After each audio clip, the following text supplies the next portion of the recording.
did not sit. She put her hands on the desk and leaned into them to steady herself.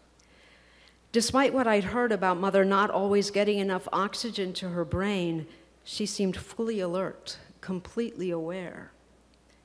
She looked right through me.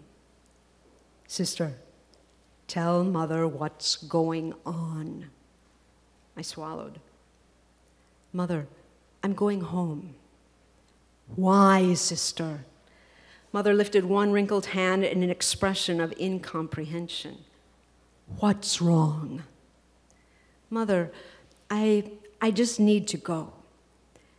I began praying for an interruption, a knock on the door, a phone call from the Pope, an earthquake, anything. Mother fixed her eyes on mine, and I sensed her trying to understand. Part of me wanted so much to explain. "Tell Mother why." Her voice was softer now, pleading more than insisting. "Has someone been unkind to you?" There had been other sisters who, when they left, had told Mother they couldn't bear the unkindness they'd felt in community. I knew that's what they'd said because Mother had written several general letters over the years in which she told us that we'd driven the sisters out. She had begged us to love one another. The sisters in Torbella Monica loved me and I loved them. We had our spats, but nothing to complain to Mother about. "No, Mother, no one's been unkind." I searched for something to help her understand, but I knew that nothing I might say would satisfy Mother. For Mother, there never was, nor could there ever be, a sufficient reason to leave a God-given vocation. And none of the particulars I might point to were really why I was leaving anyway. It was far bigger than any one thing. "Mother, God is asking something else of me now." That sounded safe. How could Mother argue with God's will? "You mean you want to join another community, the Carmelites or Poor Clares?" Joining a cloistered community would have made some sense to Mother. I would still be married to Jesus, just realizing a different calling. "No, Mother, I don't want to join another community." She shook her finger at me, pain and confusion in her face. I was hurting her. She had trusted me. She had plans for me. She thought she knew me. She'd promised to give saints to Mother Church, and I was disappointing her in the worst way possible. "Don't you know that you belong to Jesus?" Mother said, playing what she must have considered a trump card. I had no right to make such a decision. I was Sister Donata, the freely given one. Jesus owned me. I wiped my sweaty palms on my sari. "Yes, Mother, I belong to Jesus, as any Christian does."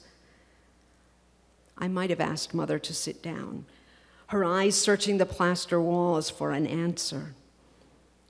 Sorry.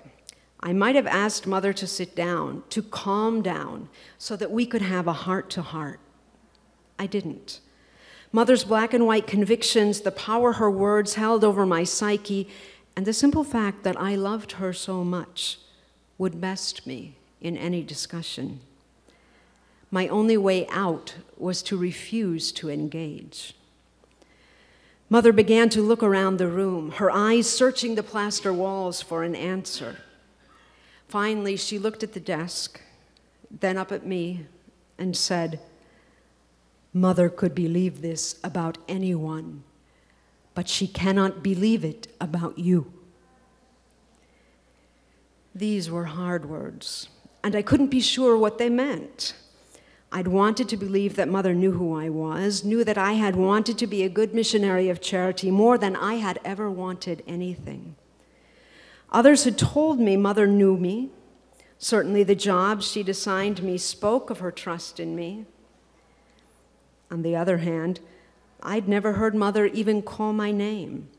I was 39 years old. I'd known and followed Mother for 20 years, and for each of those years, I'd longed to hear Mother call me Sister Donata. I'd often seen her look my way when some sister pointed me out as the one who composed the hymn sung at profession, or the one who was in charge of a sister's formation, the one who worked so hard to get approval from the city council for the women's shelter, the one who taught such good classes to the sisters.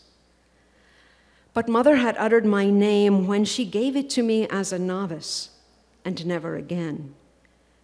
In 20 years, even when we traveled together, even during the 3-day trip to Sweden where I was the only sister with Mother, she never once called me Sister Donata. I was just sister. I could imagine Mother saying, Mother can't believe this about you, to any sister in an attempt to keep her in the community. Did she remember how she'd scolded me the day I'd walked barefoot across the grass in Washington? How she'd told me to let Jesus use me without consulting me? Did she remember my letter confessing my relationship with Niobe? Did she remember how I'd pleaded with her not to admit Niobe to final vows and how she'd admitted her anyway? Did Mother know how much I loved the sisters, how much I loved the poor, how much I loved her? Did she know that through it all, my love for God had never waned? Did she know how much I hated to disappoint her? Sister, listen to Mother, talk to Mother. She was beating the desk with the flat of her hand, every beat emphasizing every word. Why do you want to go? It all flashed through my head. The suffocation, the disillusionment, the frustration, the thirst for more. Mother, I wanted to say, Mother, my God isn't like yours.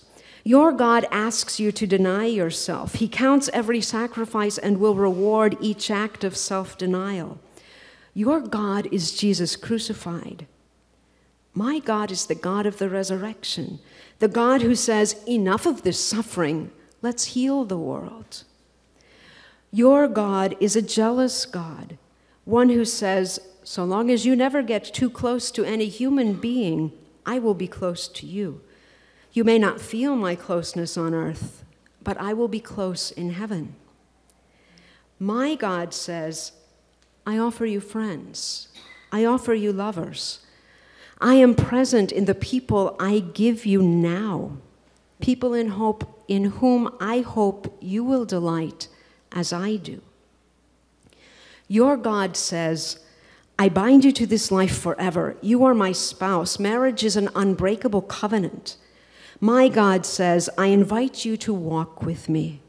I'm not sure where we'll end up, but we'll walk together, and others will join us on the way. Mother, I'd like you to understand, but I can't take the chance that you won't. I don't want your God anymore. My God says, I came that you may have life and have it to the full. I'm following my God out the door, Mother, and you can't stop me. I said none of this, of course. What I said was, Mother, I'm going home. I reached inside my bag. Mother has already given me permission. I pulled out the letter. Mother took it from my hand. Mother's expression of surprise as she read the letter confirmed my suspicion that this had been just one in a pile of hundreds of papers Mother signed every day.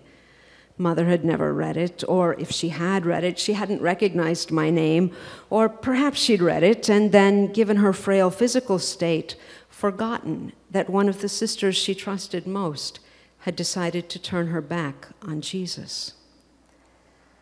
Mother, I said, taking a deep breath, if Jesus wants me to, I will come back. Even as I said this, I knew I would never return. Of course Jesus wants you. Don't go. I saw the determination and frustration in her eyes as she looked at me. Then Mother closed her eyes for a moment. Perhaps she was praying. Perhaps she realized I was not going to give her anything with which she could engage. Or perhaps she just wasn't able to take any more of the conversation. "Mother will speak with you later," she said. As I knelt for Mother's blessing, I felt her hands press my veiled head, both blessing me and pushing me out.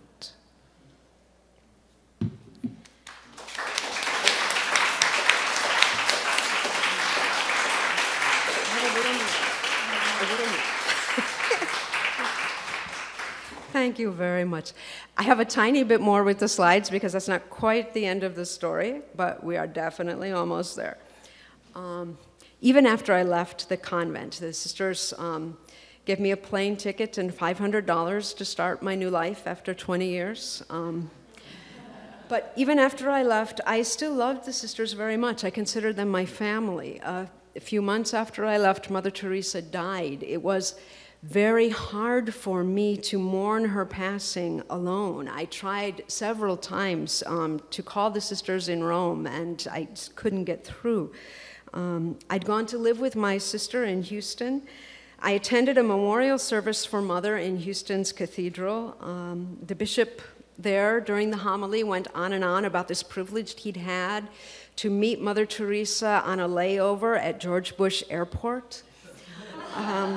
And I knelt in the back of the church and just cried. No one in the church knew who I was. It was hard. After a few months, I tried together with two other ex-missionaries of charity to form a community, kind of according to Mother's vision. It was something that I had envisioned as a place where people of all different sorts of religions, different ways of life, men, women, young people, old people, would gather in a different sort of community, but it really didn't work. And after a few months, I realized my heart really wasn't in it. I went back to school. I got a bachelor's degree in English. Eventually, I got a master's degree in creative writing, and now I have a book. It took me a while to find my way through the